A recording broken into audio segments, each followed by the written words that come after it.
Easter is the Christian holiday of celebrating the day that Jesus rose from the dead. But Easter, where does that come from? Where do the bunnies come from? Where do the eggs come from? And it's actually an appropriation of the goddess of the dawn, whose name was Easter.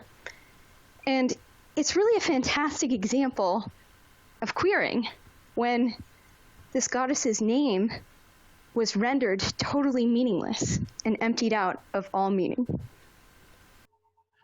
So we've already taken our shots at Christmas and Valentine's Day, so I think it's time for us to take our shots at Easter. What's wrong with Easter? Well, a lot of things.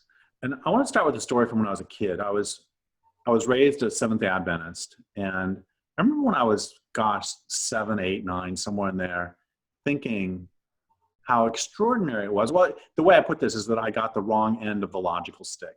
And what I mean by that is that I thought it was amazing that the entire world was based on the story of Jesus, in that Jesus died and was then brought back to life. And I grew up in the country, and I recognized very young that life requires death.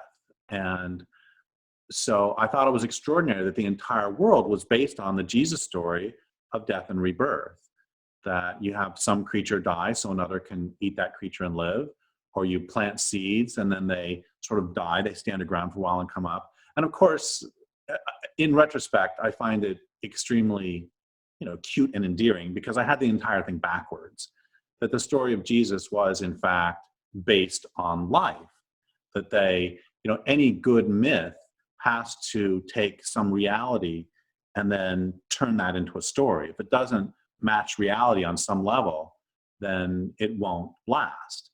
And so the story of Jesus is really, in many ways, a story of death and rebirth on one level. And that part is fine to have a story about death and rebirth, because we have to learn that all life is based on death and rebirth. But from there, the story gets actually pretty spotty. And there are a bunch of problems. One of them is that, I want to go to a very good book that I read maybe 10 years ago called Not in His Image by John Lamb Lash. And basically, it's quite a good book.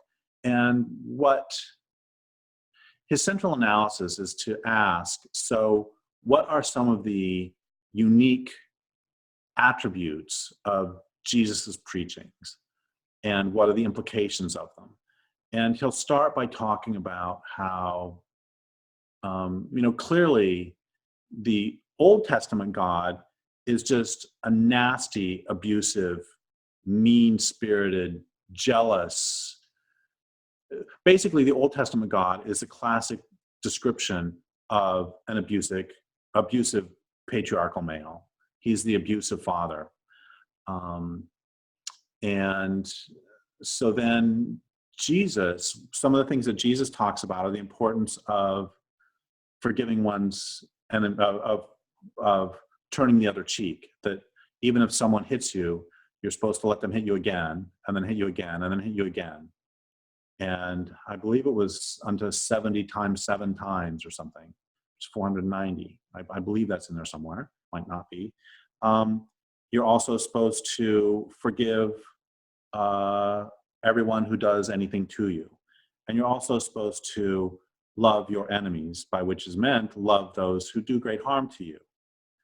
So one of the brilliant things that John Lamb Lash did was he put this into the context of abusive relationships. So basically, the God the Father is the patriarchal abuser, and Jesus is the classic ally to an abuser.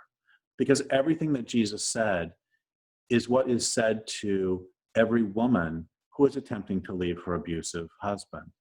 They say, oh gosh, you just have to love him more. You have to keep forgiving him. You have to turn the other cheek. My mother, when she was trying to get away from my father, she was told this by so many people in the church. This was a mantra. And this is true in any abusive situation. So what this does is this turns the Old Testament and the New Testament into just a fabulous 1-2 punch of the overt patriarchal abuser and the ally to the abuser who keeps you tied to the abuser. It's absolutely brilliant. So there's one part of this. Another part that's really problematical with the whole Jesus story is, let's leave that aside and we'll instead just sort of take at face value somebody coming to town and saying, I think you should love each other and you should, forgive when somebody harms you, and we should all, get along in peace. And the important question to ask, George Gerbner, he's the guy who wrote about, he's the TV violence guy. He studied TV violence for 40 years.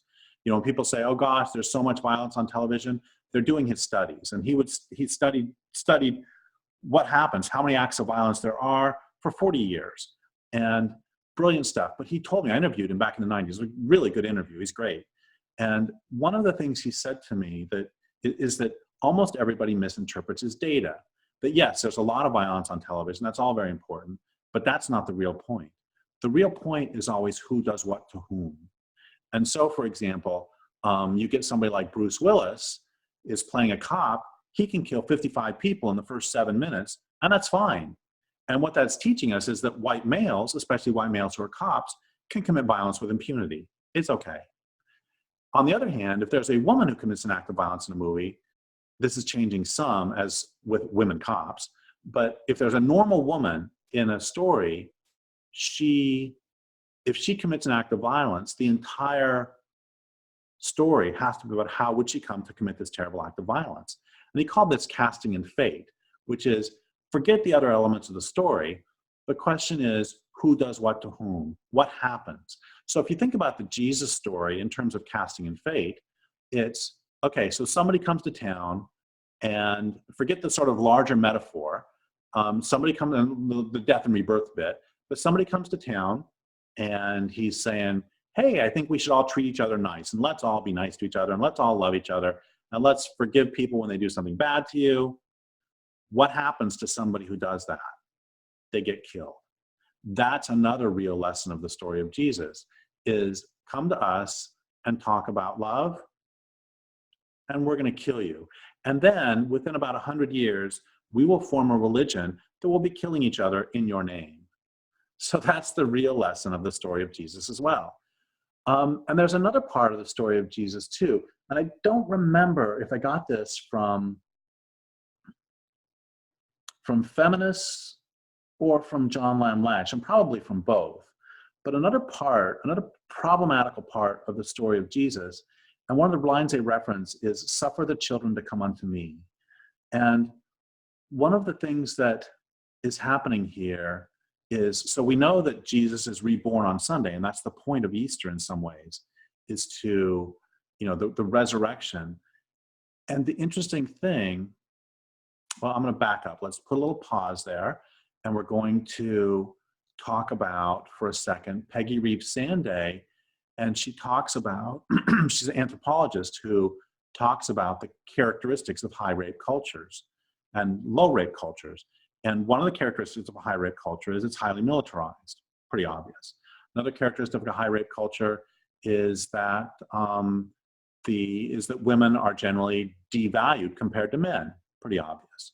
One of the ones, and the one I want to focus on right now, is where you have a male creator deity as opposed to a female creator deity, or a couple creator deities. And that is really counterintuitive to have a dude who creates everything, when in real life, women are the ones who actually give birth. And this is true with plants too, that if you have a plant that is sexually dimorphic, marijuana comes to mind, the male puts out lots of pollen, and then the female actually produces the seeds. She's the one who carries the young. This is true for humans, it's true for most animals. The only reason I'm saying most is because I know there are a couple species of mollies and a couple species of lizards who do parthenogenesis, where males are unnecessary completely. And same with some insects, but just leave those aside. With most animals, and slugs, you got hermaphrodites. So leave all that aside. Generally, it is the women who carry life. And so one of the things that happens with Jesus, with this celebration of, I mean, that's the point of spring, and that's the point of Easter, is it's a spring celebration. Estrus, it comes, that's where the root comes from, estrus.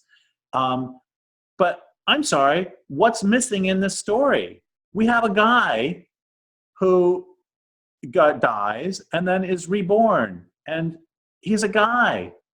So go back to Peggy Reeves Sanday talking about male creator deities being one sign or one marker of a high rape culture. And in Christianity, you have the big guy, God himself, who created the world. And then later on, you have Jesus who dies and then is reborn.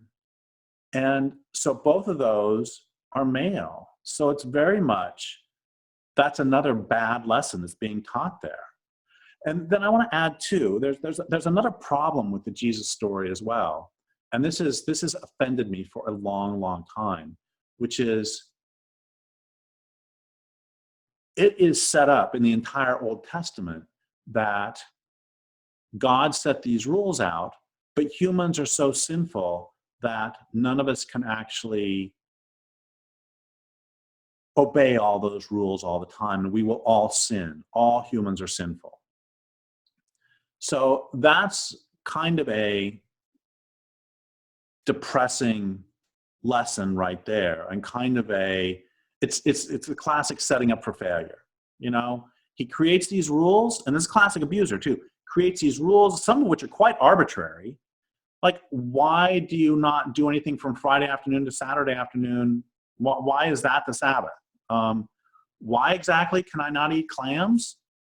I'm not really sure. Why is it that I can eat cow, but I can't eat pig? We can have arguments about trichinosis, but let's leave those aside. It's like, why can't I eat catfish? What is wrong with catfish? Shrimp's perfectly fine. I still remember, as a Seventh-day Adventist, we followed the Old Testament, and we couldn't eat ham. I still remember my first ham sandwich in high school. It was, it's kind of like what they say about crack, that sandwich was so good that I've been pursuing that ham sandwich ever since then. It was just unparalleled. But anyway, so why can't you eat ham? So there's all these arbitrary rules. You can't touch the skin of a pig, which rules out football as well. So that's classic abuser. But then what happens is, not only is it bad enough that there are all these arbitrary rules that we certainly can't follow, but then he's got to send his fucking son to actually live a sinless life. So what that proves is, hey, y'all could have done this if you just worked hard enough. He did it. What the hell's wrong with you? So that's another problem with that story. And another way that this reinforces his abusive dynamics is that you have these arbitrary and ridiculous rules set up, and then you have this one shining example of one person who's actually able to do it, which means what the hell's wrong with you? So it's even more problematical. So those are some of my primary concerns with Easter from a patriarchal perspective. And then I guess I have two more sets of concerns. One is the animal rights perspective, which is so many people think it's really cool, and then they go and get their 6-year-old kid a bunny or a chick, or a colored chick, a chick who has been dyed even quite often, and who has been dyed and then soon does die. So yeah, if you have a place to run chickens and rabbits, great. That's all fine. Go rescue one from a rescue center. So that's the second problem. And the third problem, of course, is that, like with everything else that capitalism does, it has turned this into a major moneymaker as people buy chocolate bunnies, they buy fake grass, they buy new outfits, they buy little bow ties, they buy bunny hats. It's just another excuse for us to use the words of George Ritzer, to enter the cathedrals of consumption. So I guess in conclusion, I would like to leave with two things. One of them is that so far we've talked about Christmas and Valentine's Day and Easter, and how all of those celebrations of important parts of real physical life and the natural world and living on this planet are converted by patriarchy and capitalism into supporting this culture's deathly and abusive directions. So I guess I would like for people to think about how that is true with other celebrations as well. And the other thing the other conclusion I would like to leave people with would be that Easter is supposed to be a celebration of life and affirmation of life and the new life in spring, and estrus, which means the female, and the life-giving fecundity of this planet. And I'm just wondering if there might be better, more appropriate, and more enjoyable and life-affirming ways to celebrate all of those than going to one of Ritzer's cathedrals of consumption and buying plastic grass. So you might consider celebrating Easter in a way that really does celebrate estrus.